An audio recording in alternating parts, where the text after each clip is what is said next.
Grab your almonds, Wargamers, because today we're talking about a game built around activations. Song of Gold and Darkness is Dungeon Rules for Song of Blades and Heroes by Andreas Filigoy. And it is an add-on, a extra little suite of rules to be used with this lovely game right here. I've done a number of videos of Song of Blades and Heroes, including one attempt at a dungeon plungin' using this rule book, and it worked okay, I guess.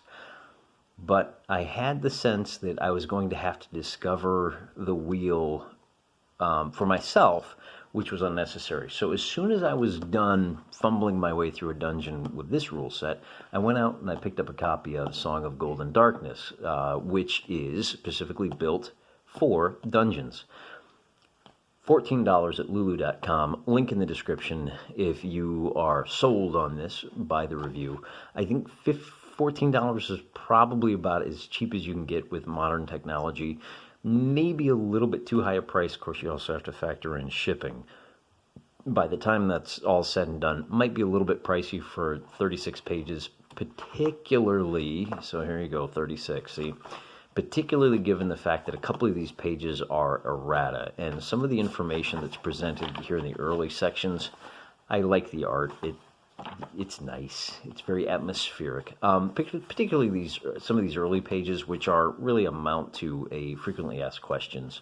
The things listed in here that clarified the information in here, I didn't need to buy this to get that information. People very helpfully supplied it to me in the comments of my videos. But if you don't have a huge gaming group, if you do a lot of solo wargaming, if you don't want to go hunting through online, this is a great way to get those straight from the Sviligoy's mouth. And so, bear that in mind, that you're repurchasing some rules, information you'll find elsewhere. However, I do think these rules are worth it because of the special terrain. It includes special rules, and these are things that you can invent on your own, but if you're playing with other people, it's nice to be able to just point to this paragraph and say, hey, we are doing dungeon moss, which is a special kind of terrain that can come after you.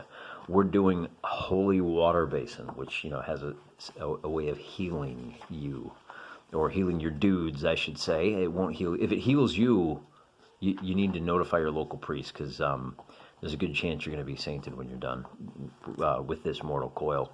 A couple of other special rules, other attributes that you can assign to your guys.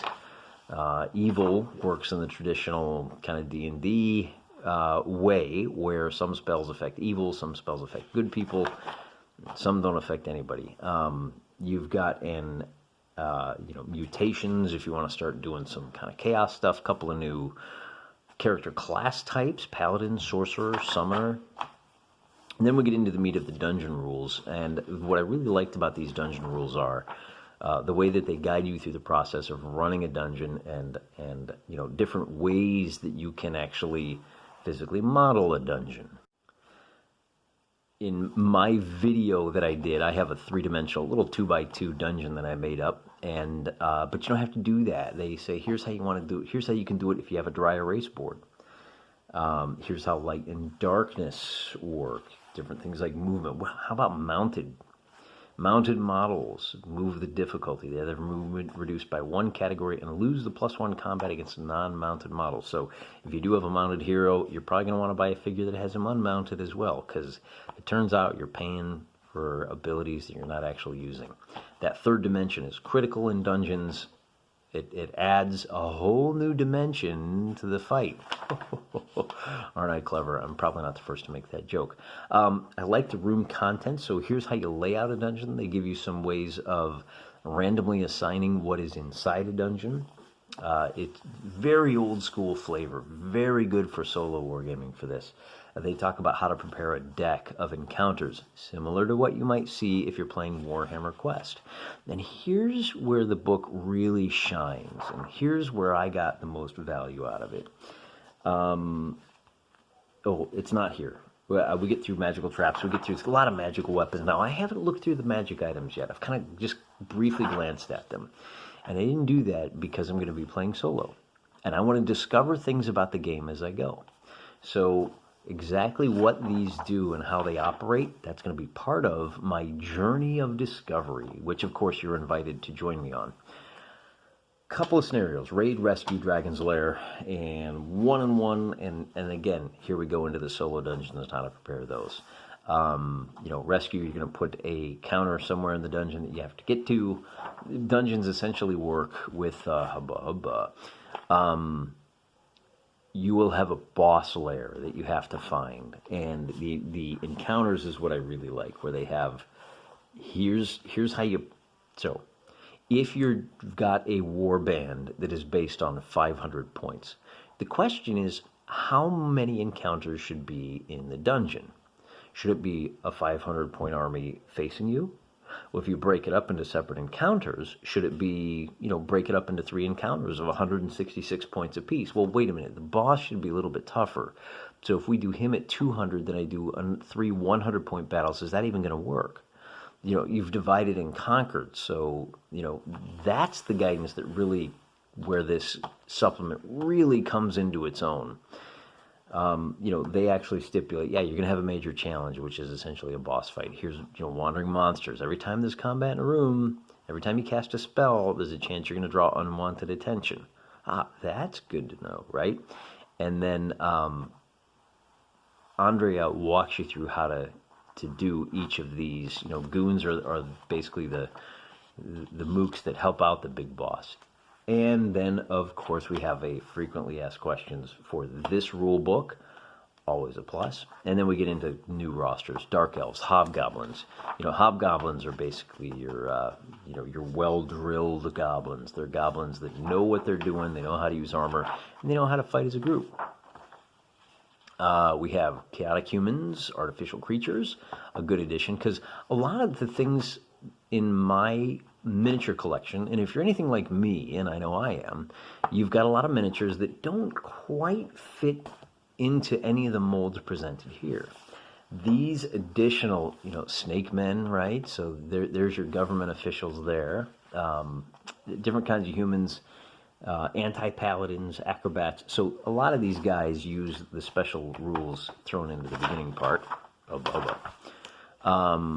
Dungeon dwellers gets into things like, totally not mind flayers, totally not beholders, hags, slimes. I think there were slimes in it anyway. But hag jelly cubes. Ooh, totally not a gelatinous cube.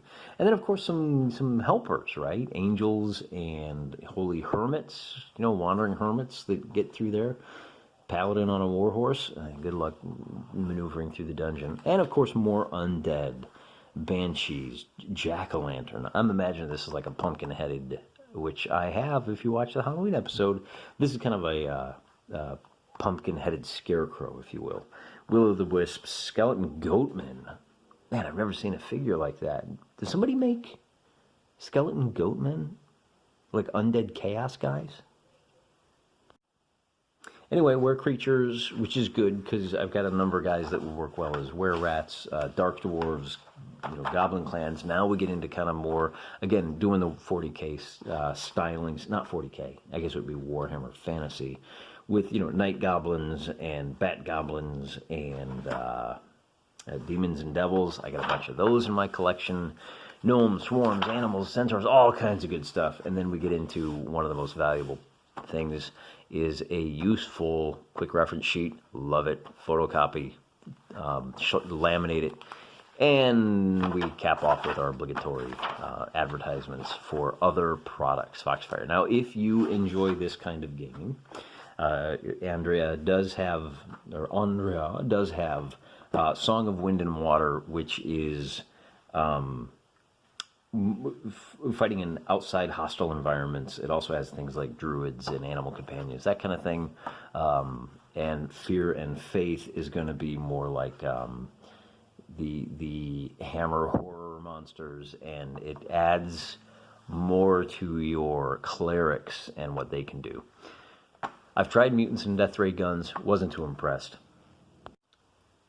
That is the post-apocalyptic version of the Song of. I have Flying Lead, and it's very similar. This is the historical version of Song of Blades and Heroes, And to be honest with you, things kind of bogged down. I think this is a fantastic rule set for fantasy, but I just don't think it has the right core mechanic to handle post what would you call it, black powder era conflicts.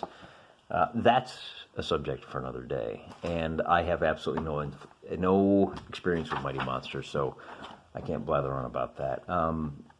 Yeah, so there you go. There's your color art on the back. This is a well laid out book. It has a lot of inspiration, and what it doesn't contain provides enough guidance for you to take this information and do what we do best, and that's beat Andre at his own game, or just to build on top of what he has given us and do something new and unique with Song of Blades and Heroes. It's easy to do things that are new. It's hard to do new things that work as well as the old, and this gives you a new framework that you can use to build your own new framework on top of, and put together something that's special and is just for you. You take this and pick and choose what you need, add a little bit more, and you're building your own table, and that is the kind of Renaissance man genius that I expect out of you guys. So highly recommend Song of Golden Darkness. Maybe you want to combine it with a couple of other things so that the shipping bonus to the price doesn't take as big a bite out of your wallet. In conclusion, great book, hits a nice price point, very inspirational, highly recommended if you play Song of Blades and Heroes. If you don't play this, then this won't do you any good. But if you don't play this, what are you even doing here, man? Go out and get yourself a copy of both of these together. Great fantasy skirmish rule set, one of the best on the market. Until next time, I'm praying for you.